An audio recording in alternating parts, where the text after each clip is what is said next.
esteemed board members, honored advisory forum members, welcome to the Hall of Dialogue and to King Abdullah ibn Abdulaziz International Center for Interreligious and Intercultural Dialogue. We meet again after 10 months. In those months, you have traveled far and wide to collaborate, to work for understanding and peace between peoples. Altogether, this group of about 50 active dialogue advocates may have visited nearly 100 countries. In those months, you participated in many intense hours of dialogue. Your experience from this past year and from many years before represent a wealth of knowledge. Now we really need your knowledge and insight. We gather in a new era.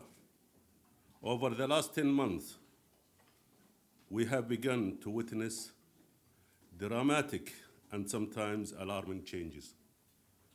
Is this the start of a shift away from an extremism that has been a direct result of the misuse of religion to a new and radical extremism that has become political and ideological?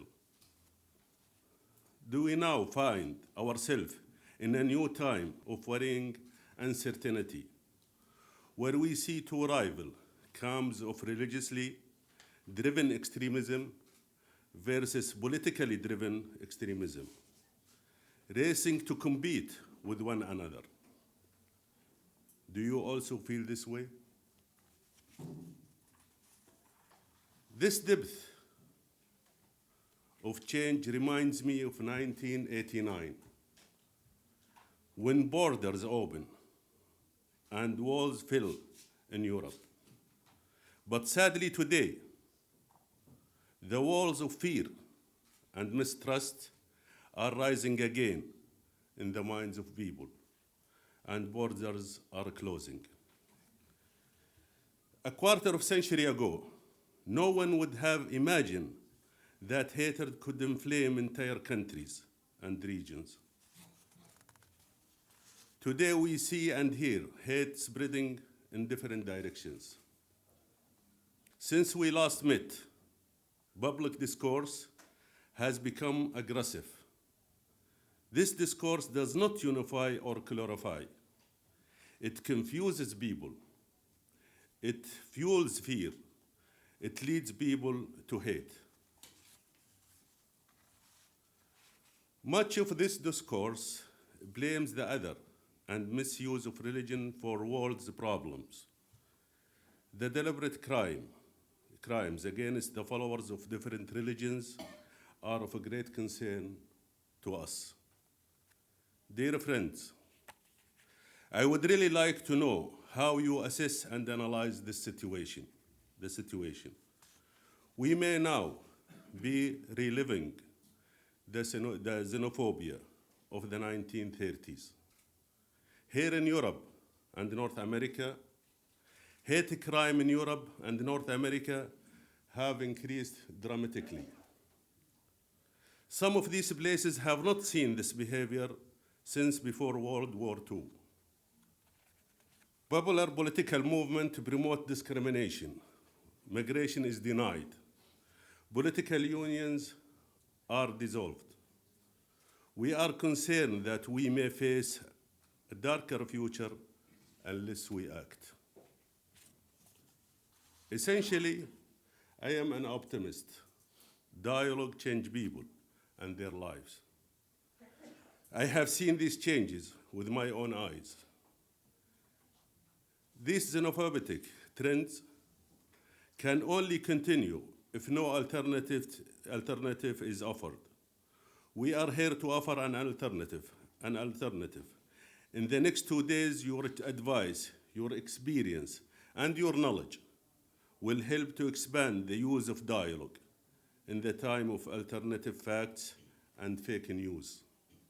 In this session of the advisory forum, You will lay the foundation for the advisory form's development in the coming decades.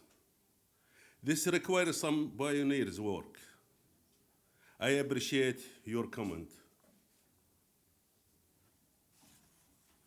Today and tomorrow we will be sharing our experiences. Before we move into task forces, the task forces are your vehicle to focus on creating change in 4 thematic areas. These thematic areas offer an efficient way to address the issue you identify in our first meeting. I am looking forward to learning from your experience and to hearing your advice in the task forces. The 4 areas are IRD, training, governance, and common citizenship, reconciliation, and capacity building. We need to set priorities and objectives for the coming 12 months, draft an action plan, and agree upon structure to ensure coordination with each other and the center's work in the field. We are taking the first step towards offering the alternative that will turn this trend around from fear to trust. On that note, I would like to conclude with the quote and the story. Both gave me hope.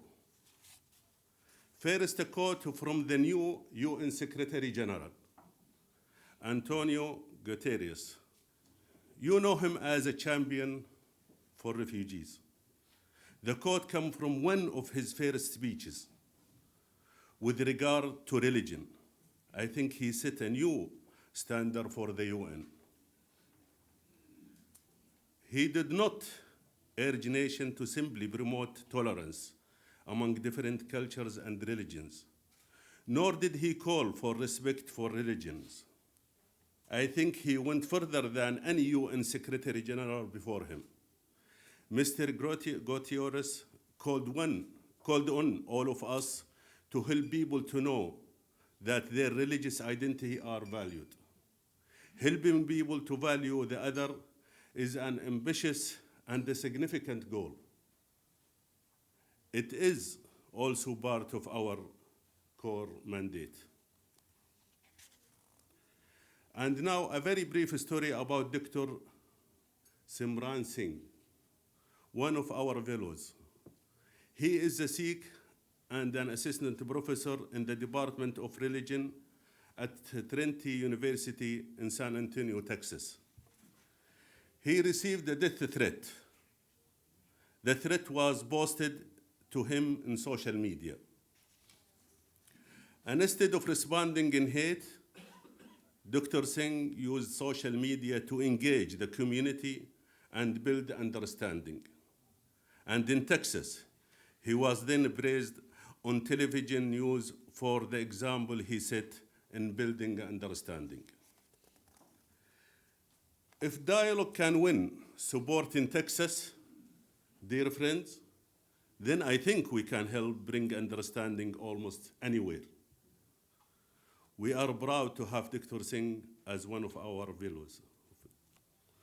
With these ideas that will lead to a better future, I will give the floor to our board.